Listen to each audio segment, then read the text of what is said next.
भारत में हर साल हजारों करोड़ के सरकारी प्रोजेक्टों की घोषणा होती है और हर बार हमें एक आदर्श सपना दिखाया जाता है। विश्व स्तरीय राजमार्ग, स्मार्ट शहर और विकास का वादा। लेकिन सच क्या है? जमीनी हकीकत में बहुत से प्रोजेक्ट्स में देरी हो जाती है या फिर उनकी लागत इतनी बढ़ जाती है कि असली बजट का कोई मतलब ही नहीं रहता। और कुछ प्रोजेक्ट्स तो सालों तक सिर्फ फाइलों में ही घूमते रहते हैं। और सबसे चौंकाने वाली बात, ये सब एक दो बार नहीं होता, ये बार बार होता है। समस्या कहाँ से शुरू होती है? प्लानिंग से है। परियोजनाओं की घोषणा कर दिए जाते हैं बिना उचित जमीनी कार्य के। भूमि स्पष्ट नहीं, अनुमतियां लंबित है। लेकिन घोषणा पूर्ण विश्वास के साथ। क्यों? क्योंकि घोषणा दिखाना आसान है, क्रियान्वयन नहीं। फिर आता है अगला कदम, कॉन्ट्रैक्ट। सबसे कम बोली लगाने वाले को काम दे दिया जाता है, चाहे गुणवत्ता से समझौता हो या भविष्य परेशानी हो।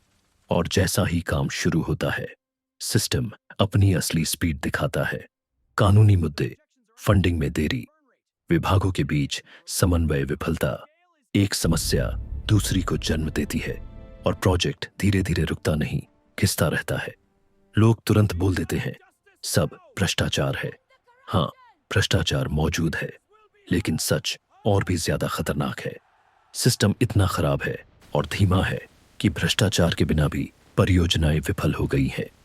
और जो चीज आपको कभी नहीं दिखेगी, उद्घाटन, रिबन कट हो गया, फोटो क्लिक हो गई, भाषण हो गया, लेकिन उसके बाद क्या हुआ? प्रोजेक्ट का समय पूरा हुआ या नहीं? बजट के अंदर रहा या नहीं? ये सवाल अक्सर पूछे ही नहीं जाते। लेकिन इसका मतलब ये भी नहीं है कि सब कुछ फेल हो रहा है।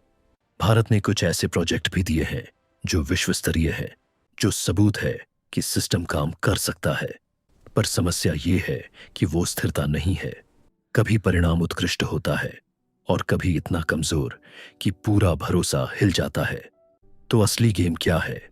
आपको सिर्फ अनाउंसमेंट दिखाया जाता है, लेकिन हकीकत समझने के लिए आपको सवाल पूछने पड़ेंगे। क्योंकि जब तक आप सवाल नहीं पूछोगे, तब तक ये साइकिल चलता रहेगा।